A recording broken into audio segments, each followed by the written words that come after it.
ন্যায্য অধিকারটা কি? ন্যায্য অধিকার কি আমাদের? আপনারা কি কি কি দাবি নিয়ে এখানে দাঁড়াইছেন? আমাদের দাবি হলো, সেটা আমি বলতে পারি না, দুঃখিত ভাই। আপনারা শাহবাগের সড়ক অবরোধ করে দাঁড়িয়ে আছেন অথচ আপনারা জানেন না? এটা আমাদের এখনো বলা হয় নাই। আমাদের একটাই দাবি, আমরা আমাদের যে ন্যায্য অধিকার, এই অধিকারের জন্য আমরা দাবি। সেই অধিকারটা কি?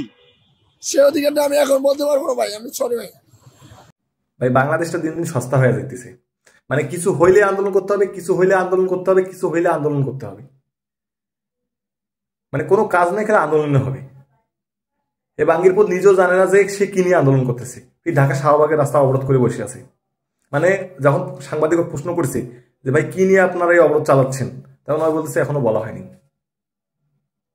মানে সবাই গেছে, অখ যাইতে হবে, অখ আন্দোলন করতে হবে। আন্দোলনে কি নিয়ে হচ্ছে, কি বিষয় নিয়ে, মানে কি কারণে, ওটা জানার কোনো দরকার নেই, কিন্তু আন্দোলন করতে হবে।